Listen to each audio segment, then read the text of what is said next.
a real Last Orders bell as well. Yeah. Looks even better in real life. They're not just sound effects. We actually went to the trouble of buying them. I do remember you talking about this though. Actually, I remember you saying that because I thought originally it was a sound effect or it was going to be a sound effect, and then I remember Greg picking up on it and he was like, "Wait, you've actually got a real gavel?"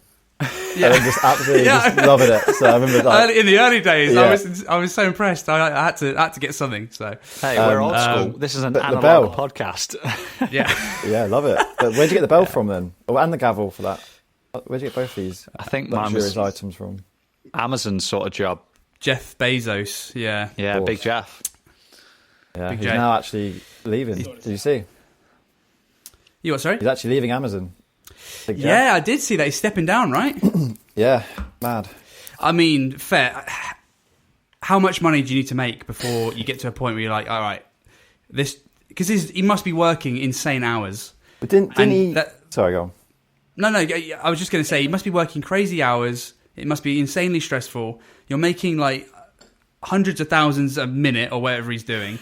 It's just, at some point, it's just like, just enjoy your life now. He's not even that old. Like, you've got so much time to just have a great life with your family and stuff. Yeah. Didn't he have the biggest divorce settlement ever? And he's still the second richest man on the planet after that. And about half his fortune went for his wife. Wait, is that why Elon Musk took him over? Because of the divorce? Potentially. But I remember,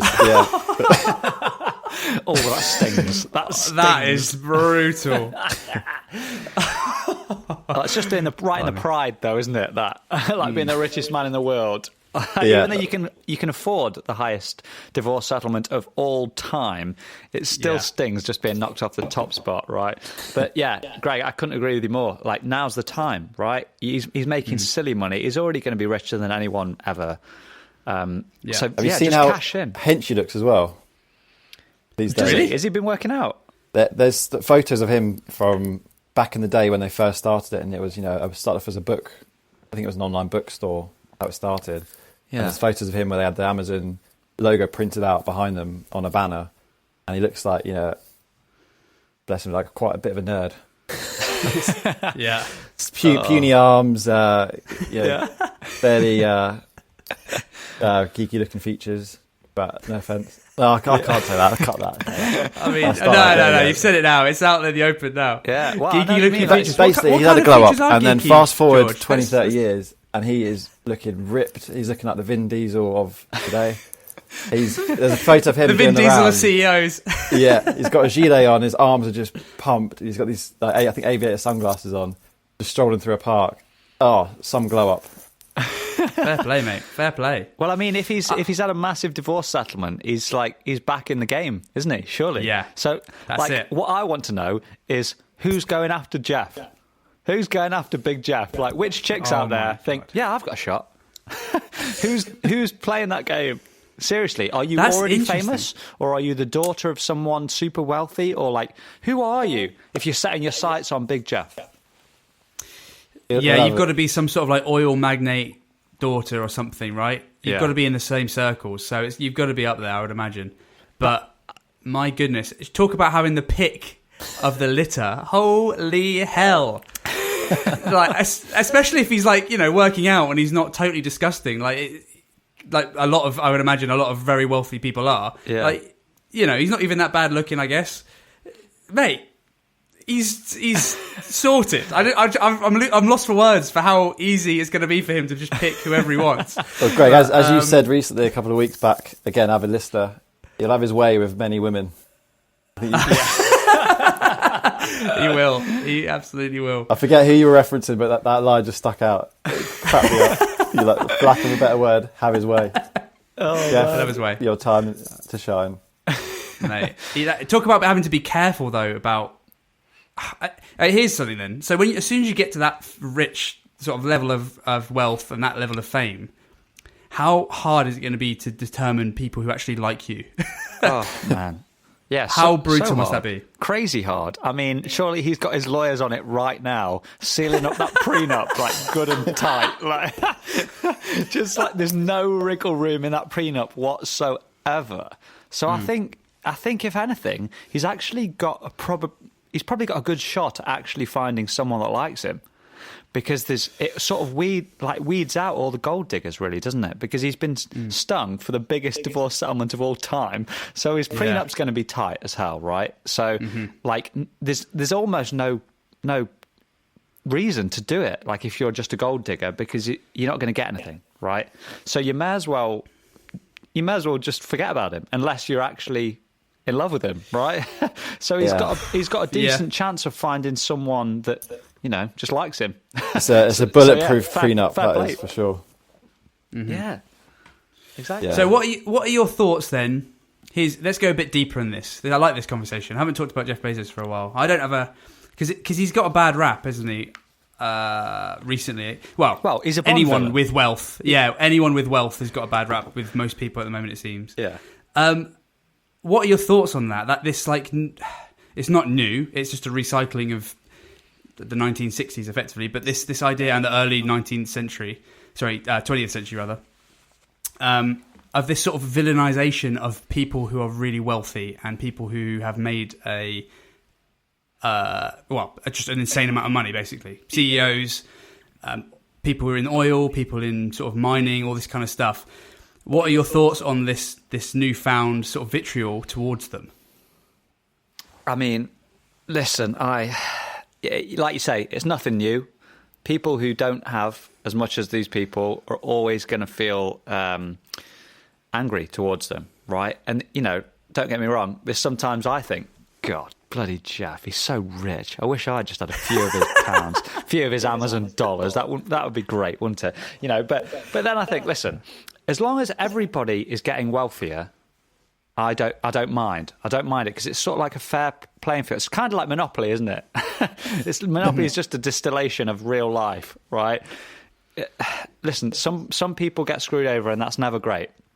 However, as long as people on the grand scheme of things are getting a better life, are getting wealthier, are enjoying their life more, have more opportunities, I think we're on the right track, okay? And I think at the moment, there's just this massive backlash against super wealthy people, in part because of social media, because we can see it. It's rubbed in our faces every single day.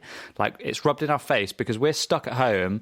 Me, I'm just speaking for myself. My career has been decimated essentially by this virus and this lockdown and all this, and I've lost firstly a load of cash, secondly time with my mates, time with my family. I've lost over nearly a whole year of my life now. I was speaking to the missus the other day. I was like, I've essentially done nothing for a year, right? Apart from have a laugh on a podcast, I've done no else, right? That's been the one good thing.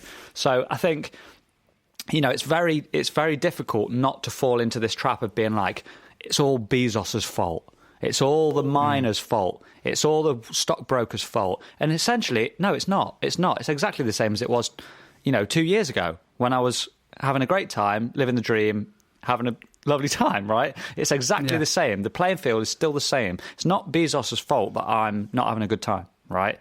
It's just life, right? And I think because we can see it all on social media, it's making it 10 times worse. So I can understand why people are getting angry, but I don't think it requires us rewriting the entire system, the entire financial system, the entire worldview. I think, listen, there's always going to be wealthy people, whether you've got capitalism or communism. There's always some bloke at the top that's got more than you. It's like what they teach you in school. There's always someone can run faster than you, paint better than you, do maths quicker than you. So there's no point worrying about it, right? As long as you're having a good time, or you have the opportunity and the environment to have a good time, it's good, okay? So at the moment, we don't have the opportunity because I was thinking about it the other day. Almost my entire life has been outlawed, right? All the things I like doing are illegal at the moment, including my job, including my way of making money, right? I'm being given a little bit by the government to help out, but it's not the same, right? So until they correct that, I think we can never sort of stop this like bitter, spiteful hate towards millionaires or billionaires. And it's not even their fault. Some of them are nice, some of them are idiots. They're just the same as us. They've just got more money. So I don't think unless I know Jeff Bezos personally and I know him and I can make a decision on his personality, I'm not going to say anything, because all I can comment on is his sort of what I see in the papers and his business activities. I can't comment on him, just like I can't comment on Richard Branson or Meghan Markle or anyone really. I can just what I see in the paper, basically. So I don't think they deserve this bile and this spite, but I do think we need to allow everybody to be free again, to have a crack at making the same amount as Bezos. Yeah, for sure. Sorry, rant over. That's it. Good rant. What do you reckon, George? Yeah, no, 100% with you. I think if you ask, 99% of people, if they could do what Jeff Bezos has done, a little side note, what he did with next day delivery for Amazon Prime absolutely put Amazon into the stratosphere of game changer, essentially, that next day delivery, because it helped them monopolise online shopping. Big time. But yeah, I think if 99% of people, if you gave them that chance to do exactly what he's done and how he's managed to transform and turn that company into, one of the top 5 companies in the world, I'd say. They do it. I think they do it. Maybe the 1% of people wouldn't do it, but I think you would. And I think it's just pure jealousy, the hatred towards him. But to be honest, I've not looked enough into it, but I know there's things like how he treats the staff that isn't great. I've heard things online, I think we actually know someone. We spoke a few weeks back. Remember we had a pub quiz over Christmas, and that your friend who you're in a band with, Adam. Yeah. He's a delivery driver. Yeah, and, exactly. He said the pressures were enormous for him to turn these deliveries around in time for Christmas. Yeah. So, side note, I know there's a lot of pressure on the staff, but also I think you kind of know that when you sign up for the job. That's... Yeah, I think you can... He's not this god that's the perfect person that's just amazing at everything and it's just nailing it. I don't think that. But what I would say is that this is the argument with any job. So that like the sort of socialists or communists would say that they actually say, and I don't think I'm taking their argument out of context here. They would say that we live in a sort of pseudo-slavery era where even though we technically have choice, we don't have choice because we need the jobs that we're in. I completely disagree with that. I think there's plenty of choice out there. So if, for example, the Amazon job is too high pressure and you can't hack it and it's like the wage is good enough for the pressure he's doing, there are other jobs. Assuming the government isn't forcing you to not work. Yeah, that's the problem. So is always the problem is that government. As soon as the government gets involved with anything, they screw it up. They are the worst at everything, quite frankly. We forget that they are terrible. They're so inefficient. They're wasteful and they're slow. And it's just we need to stop trusting them with anything. Anyway, and that's kind of apolitical as well, isn't it? That's not specifically our government. That's just government in general. All government in general. Exactly right. I'm not talking about Boris. I'm not talking about whoever, Keir Starmer. I'm talking about governments in general across the board. They're rubbish. And we've forgotten that, and we've forgotten what they're there for. They aren't there to deal with every little daily life aspect of our lives, every aspect of our daily lives. Anyway, so they're making that worse. So they're forcing people into these jobs that are too high pressure or not well paid enough because they've stopped half the world from working, right? The problem I see with people that are angry with people like Jeff Bezos is, like you were saying, George, if you were asking people, like, would you do the same thing if you were in his position, would you do the same thing? They would probably say, yeah, because they would. If you can make more money, you're going to. That's how human beings work. That's why capitalism works, because it sort of has an incentive that makes us do things. If we didn't have that incentive, it's been proven in other societies, we don't do stuff. Humans are lazy. They're greedy. That they want this incentive to motivate them. But I would also say 99% of people wouldn't be able to hack what he can do. They wouldn't be able to work the 7 days a week he does. They wouldn't be able to do the time away from family and friends. And most people don't, and that's absolutely fine. I think that's the healthier option, in my opinion. But these CEOs that make these companies do amazing things, they put the work in and they put the risk on the line as well. They put all their assets on there.